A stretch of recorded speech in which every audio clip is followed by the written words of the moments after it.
Shas'O Vior'la Sept Mont'yr, also known as Shovah or Commander Farsight, is the Tau commander who founded and allegedly still leads the Farsight Enclaves. Due to his extreme age for a Tau, it may be that another has taken up his mantle, or that the real commander is extending his lifespan through some technological process. One thing that is certain is that the breakaway Farsight Enclave maintains a strongly martial tradition closely based on the Vior'la Sept, the home sept of Shovah. Early life and career. Even before he was known as Shovah, the young Vior'lan absorbed and memorized every facet of the Vior'la Fire Warrior Training Academy. He spent much time in the Mont'yr Battle Dome war simulations and quickly became able to recite the code of fire from end to end. He even deciphered the combat codes and signals used by his superiors, taking advantage of his knowledge to monitor their communiques. Despite being several years younger than most Tau within the Mont'yr Battle Dome, Shovah quickly outperformed his classmates. During Shovah's graduation from the academy, the legendary Commander Farsight was there to inspect the ceremony. Immediately after graduation and induction as a Shovah and his graduating class were immediately deployed to a war zone, combating the Arakan incursion of the Western Vale. Shovah made a great impact on the spirit of the Fire Caste troops stationed in the Vale, and was closely observed by his old teachers that saw great potential in the young warrior. Other former instructors had become disgusted with his arrogance. As a result, instructors such as Shas'O made sure Shovah was assigned on the front line in every deployment on the Western Vale. If he was a prodigy born for glory, he would rise to the challenge, if not, then a troublesome student would be out of the way. Despite these challenges, Shovah performed well against the Arakan for the next 4 years as a Shas'O trooper. By the end of his tenure as a fire warrior, it was Shovah's suggestions that determined the vast majority of his unit's battle plans against the Arakan. His superior, the Cadre Fireblade, was eager to test his mettle in the trial by fire. The trial proved to be a traumatic experience for Shovah, with many of the instructors wishing to finally teach him a lesson. As a result, he was put into a near-hopeless live fire war dome exercise and died in the simulation, saving a teammate. Nonetheless, when he awoke from the simulation, he was informed that only Shas'O who died in the exercise would be promoted to Shas'O. As a result, Shovah could finally pilot a battle suit. Shovah was initially assigned to a broadside battle suit team and sent back to the Arakan war front. During the days, he learned the basics of battle suit command from the veteran pilot Vior'la Sept. Shovah saw combat for the first time in a crisis battle suit during the final action of the war, as Commander Dawnstone led the warriors of Vior'la into a final push. The extremely bloody battle that followed saw Shovah lose most of his left leg. Nonetheless, he performed well in the battle and was promoted to Saznomi and led the assault that killed the ruling Arakan Council, Arakan Trinity.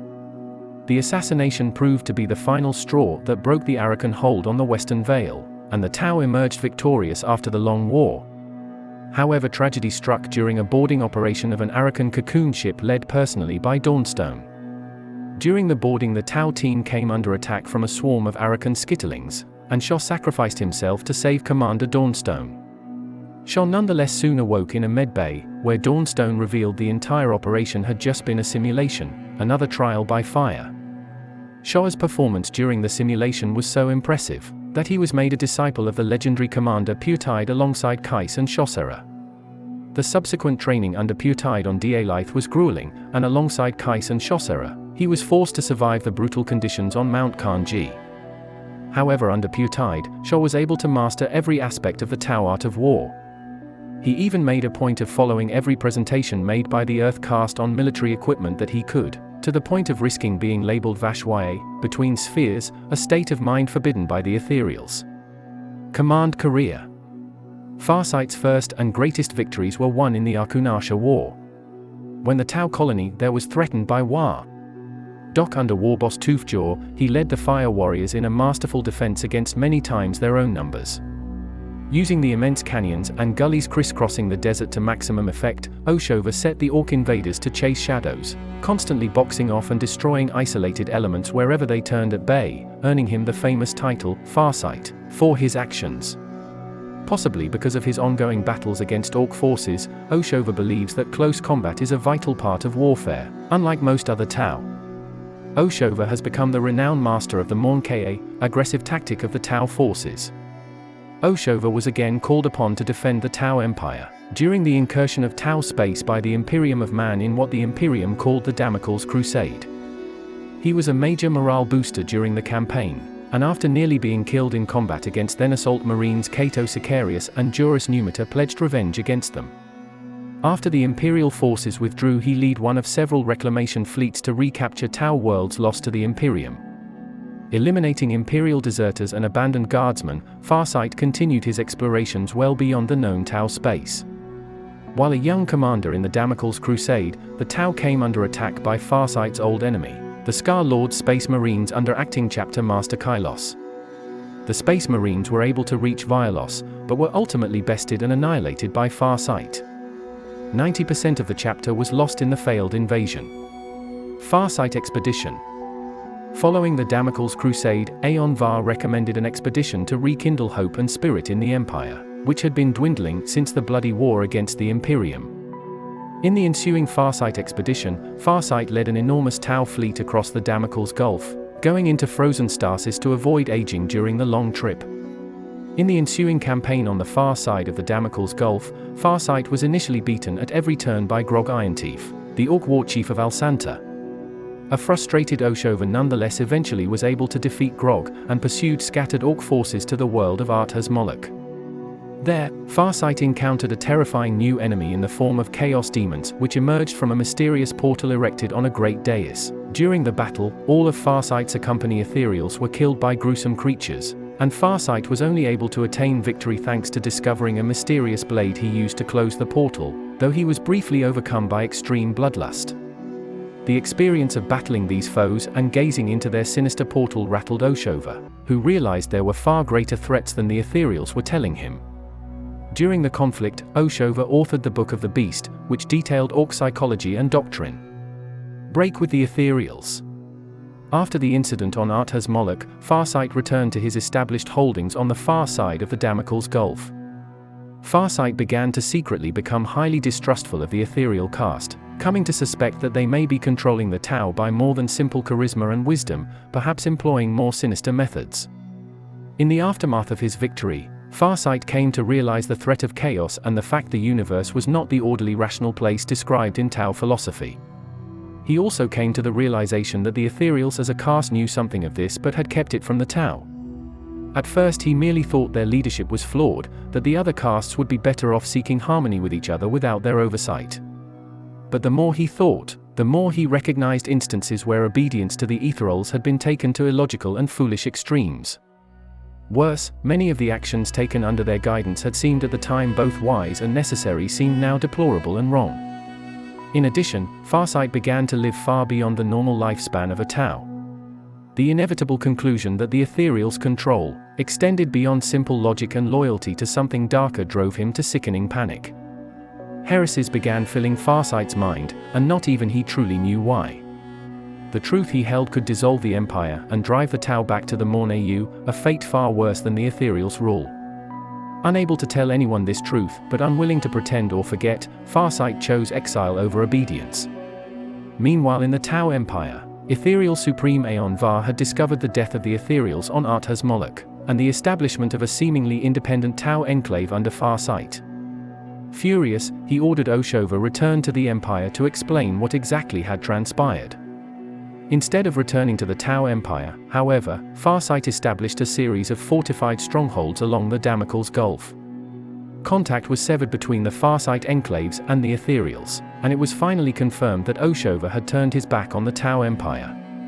Exile and return. Shortly after setting the foundations of the Farsight Enclaves, Shovah announced his intention to leave its elemental council and go into a self-imposed exile.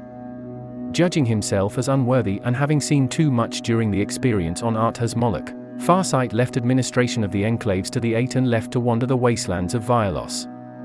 He abandoned his battlesuit and the Dawnblade, which were both kept to be studied by Ovasa. Farsight's decision to exile himself is what ultimately saved him from corruption by the Chaos Gods Khorne and Tzeentch, which had begun their ploy to corrupt his soul on Arthas Moloch. Farsight apparently returned to once again lead the Enclaves when it was threatened by the Tyranids of Hive Fleet Kraken. During the battle, he led 80 battlesuits to drive the Xenos back.